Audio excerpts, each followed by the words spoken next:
Právě se nacházíme na Fakultě aplikovaných věd v místnosti, které se pracovně říká laboratoř virtuální reality. Což znamená, že budeme oklamávat naše smysly. A jakým způsobem? To nám řekne Kuba Frank, doktorand na katedře informatiky a výpočetní techniky, protože vy tady máte aplikaci pro rehabilitaci paže ve virtuální realitě. Kubo, Přesně tak. co děláte? O co tam jde? Já bych vám dnes chtěl představit naší aplikaci pro rehabilitaci paže ve virtuální realitě, která je určená primárně pro pacienty s neurologickými obtížemi, aby jim usnadnila jejich terapii a jejich návrat do běžného života. Aplikace funguje na tom principu, že zaznamenáme vzorový cvik fyzioterapeuta a cílem pacienta je poté ho co nejvíce napodobit, abychom dokázali vyhodnotit jeho správné provedení. Osadíme pacienta takzvanými trackery, které sledují jeho pohyb, kterými následně jsme schopni vyhodnotit a určit jeho malé zlepšení pomocí různých kvalitativních parametrů. To znamená, že pro ty pacienty je to mnohem motivační, protože třeba to, Přesně co tak. fyzioterapeut nemusí vidět, tak ty přístroje to zaznamenají. To znamená, že i když se teoreticky zlepším třeba o setinku procenta, tak Přesně tak, měli bychom být schopni to rozeznat, jsme schopni udělat i následnou analýzu toho pohybu, vyhodnotit zaznamenaný pohyb, jestli měl pacient třeba třes té paže a takovéhle údaje. A samozřejmě ten hlavní bonus pro něj je, že ta terapie probíhá v nějakém jiném prostředí než v tom nemocničním. A na to jsem se přesně chtěl zeptat, protože já jsem na začátku zmiňoval, že budeme trošku oklamávat naše smysly. A tak mě zajímá, jak vlastně moc je oklamávat budeme, kde se ty pacienti v případě, že dělají ty cviky za pomocí té virtuální reality, tak kde ty cviky probíhají? Někde Třeba na pláži, konkrétně nebo... v naší aplikaci se pacienti ocitnou v prostředí Stonehenge. Takže v jednu chvíli seš v nemocnici a v druhou chvíli sedíš uprostřed Stonehenge a cvičíš své cviky. Co kdybychom se šli rovnou na Stonehenge podívat? Jdeme na to. Tak Jirko, kde seš a co vidíš? No já už vidím Stonehenge a řekl bych, že to může mít až jako takový meditační rozměr, tady tohleto cvičení. Uvidíme, co mě čeká. Tak super, zkusíme první hru. Tvým úkolem bude sbírat míčky.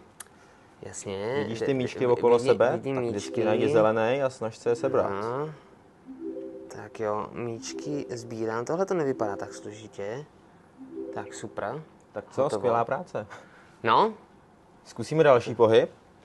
To bude už první PNF diagonála pro proprioceptivní neuromuskulární facilitace. vůbec nevím, co jsi mi teď řekl, ale to nevadí, předpokládám, že to uvidím. Tak. Jasně. A zkus Vidím svojí čáru. pravou rukou co nejvíc napodobit tu diagonálu. Aha. A můžeš. Jo, tak tady mám tušení, že už to úplně tak jednoduchá práce nebude. Musíš si samozřejmě hlídat jednak pozici té paže, ale i její orientaci, která se liší v té diagonále nahoru i dolů. Jedná se o cviky, které jsou přicvičený vyloženě fyzioterapeutama, takže si to nevymýšlíme tady, že by nás to nějak napadlo. Fyzioterapeuti jsou asi mnohem víc ohebnější než já. Tak, A můžeš zpátky. dobře. Tohle už teda oproti těm míčkům je trošku náročnější. Tady mám pocit, že vlastně jako toho musím se na to mnohem víc soustředit a není to úplně tak jednoduchý, jak jsem si myslel. A Kubo, ještě mi řekni, kdo tady tyhle ty cviky využívá? Lidi po jakých úrazech? Využívají to momentálně pacienti s roztroušenou sklerózou, pro který je vlastně rehabilitace velmi důležitá a je to jedna z cest, jak se vrátit do běžného života. Bohužel ta rehabilitace je mnohdy časově náročná, je pro ně komplikovaná, že pacienti musí dojíždět, potřebují k tomu fyzioterapeuta a vlastně naším cílem je jim tu fyzioterapii tímto usnadnit, zvýšit její efektivitu a ideálně se přesunout do domácího prostředí někdy v budoucnu. Aha, to znamená, že v budoucnu by takovýhle nástroje, takovouhle virtuální realitu mohli mít u sebe doma. Přesně Tím tak. pádem by to bylo teda pro ně mnohem dostupnější. Přesně tak, mohli by si cvičit doma a i ty výstupy bychom mohli potom vyhodnocovat už pomocí počítače, takže by fyzioterapeut viděl, jenom výstupy a samozřejmě by to bylo kombinované s tím jeho cvičením na místě.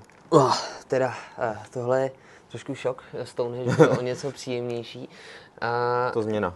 Kubo, děkuju, že jsi nám ukázal, jakým způsobem tady na Fakultě aplikovaných věd oklamáváte smysly, samozřejmě v tom pozitivním slova smyslu. Jenom mi řekni poslední otázka, dokážeme už tady tuhletu technologii, tuhletu aplikaci někde reálně, je už někde reálně využívaná? Ano, momentálně probíhají terapie na 2 pracovištích v Praze. Jedno je ve fakultní nemocnici Královské Vinohrady a druhé je ve fakultní Thomayerově nemocnici, kde pravidelně probíhá terapie pro pacienty s roztroušenou sklerózou a paralelně s tím běží i tzv. Kontrolní skupina, která ověřuje účinnost tohoto experimentu. Kubo, moc děkuju, že jsi takhle pro Noc vědců, kde tématem je tedy všemi smysly, ukázal aplikaci, díky které pomáháte lidem s fyzioterapeutickými cviky a já tedy doufám, že se do budoucna skutečně podaří dostat tady tuhletu aplikaci do domácností, protože já jsem si teď sám mohl vyzkoušet, že nejen pro lidi, kteří mají tedy nějakou takovou, no, prodělali nějakou závažnou nemoc nebo potřebují tedy tu rehabilitaci, tak si myslím, že i pro nás, pro relativně zdravé lidi, to má svůj přínos. Takže děkuju a těším se, že brzo to bude v našich domovech. Děkujeme a doufáme, že ta aplikace bude úspěšná, stejně jako celý koncept virtuální reality.